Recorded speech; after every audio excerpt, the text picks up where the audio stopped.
एक गांव में एक किसान रहता था।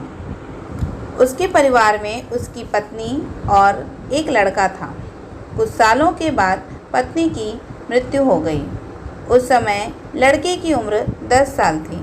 किसान ने दूसरी शादी कर ली। उस दूसरी पत्नी से भी किसान को एक पुत्र प्राप्त हुआ। किसान की दूसरी पत्नी की भी कुछ समय बाद मृत्यु हो गई।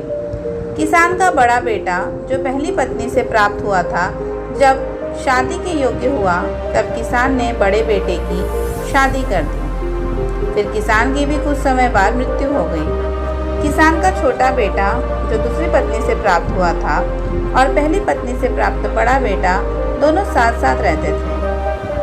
कुछ समय बाद किसान के छोटे लड़के की तबीयत खराब रहने लगी।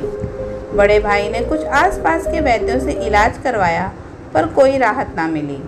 छोटे भाई की दिन ब दिन तबीयत बिगड़ती जा रही थी और बहुत खर्च भी हो रहा था। एक दिन बड़े भाई ने अपनी पत्नी से सलाह की कि यदि ये छोटा भाई मर जाए तो हमें इसके इलाज के लिए पैसा खर्च ना करना पड़ेगा और जायदाद में आधा हिस्सा भी नहीं देना पड़ेगा। तब उसकी पत्नी ने कहा कि क्यों न किसी वैद्य से बात करके इसे जहर दे दिया जाए, किसी को पता भी न चलेगा। इसी रिश्तेदारी में भी कोई शक ना करेगा कि बीमार था, बीमारी से मृत्यु हो गई। बड़े भाई ने ऐसे ही किया।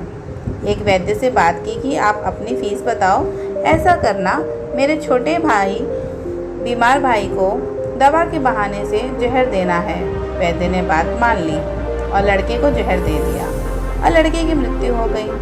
उसके भाई भाभी ने खुशी मनाई कि रास्ते का कांटा निकल गया। अब सारी संपत्ति अपनी हो गई। उसका अंतिम संस्कार कर दिया गया। कुछ महीनों पश्चात उस किसान के बड़े लड़के की पत्नी को लड़का हुआ। उन पति पत्नी ने खूब खुशी मनाई। बड़े ही लाड़ प्यार से लड़के की परवरिश की। कुछ ही गिने चुने वर्षों में लड़का जवान हो गया। उन्होंने अपने लड़के की भी शादी कर दी। शादी के कुछ समय बाद अचानक लड़का बीमार रहने लगा। माँ बाप ने उसके इलाज के लिए बहुत वैद्यों से इलाज करवाया। जिसने जितना पैसा मांगा दिया, सब कुछ दिया ताकि लड़का ठीक हो जाए। अपने लड़के के इलाज में अपनी आधी संपत्ति तक बेच दी, पर लड़का बीमारी के कारण मरने की कगार पर आ गया।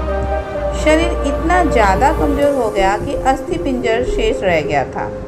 एक दिन लड़के को चारपाई पर लेटा रखा था और उसका पिता साथ में बैठा अपने पुत्र की ये दयनीय हालत देखकर दुखी होकर उसकी ओर देख रहा था। तभी लड़का अपने पिता से बोला कि भाई, अपना सब हिसाब हो गया, बस अब कफन और लकड़ी का हिसाब बाकी है, उसकी तैयारी कर लो। ये सुनकर उसके पिता ने सोचा कि लड़के का दिमाग भी काम नहीं कर रहा है बीमारी के कारण, और बोला, बेटा, मैं तेरा बाप हूँ, भाई नहीं। तब लड़का बोला, मैं आपका वही भाई हूँ जो आपने जहर खिलाकर मरवाया था। जिस संपत्ति के लिए आपने मरवाया था, मुझे अब वो मेरे इलाज के लिए आधी बिक चुकी है, आपकी शेष है, हमारा हिसाब हो गया। तब उसका पिता फूट फूट कर रोते हुए बोला कि मेरा तो कुल नाश हो गया, जो किया मेरे आगे आ गया, पर तेरी पत्नी का क्या दोष है जो इस बेचारी को जिंदा जलाया जाएगा। उस समय सती प्रथा थी जिसमें पति के मरने के बाद पत्नी को पति की चिता के साथ जला दिया जाता था। तब वो लड़का बोला कि वो वैद्य कहाँ है जिसने मुझे जहर खिलाया था। तब उसके पिता ने कहा कि आपकी मृत्यु के 3 साल बाद वो मर गया था। तब लड़के ने कहा कि ये वही दुष्ट वैद्य है जो आज मेरी पत्नी के रूप में है। मेरे मरने पर इसे जिंदा जलाया जाएगा। हमारा जीवन जो उतार चढ़ाव से भरा है, इसके पीछे हमारे अपने ही कर्म होते हैं। हम जैसा बोएंगे वैसा ही काटना पड़ेगा। कर्म करो तो फल मिलता है, आज नहीं तो कल मिलता है। जितना गहरा अधिक हो कुआं, उतना मीठा जल मिलता है। जीवन के हर कठिन प्रश्न का जीवन से ही हल मिलता है। धन्यवाद।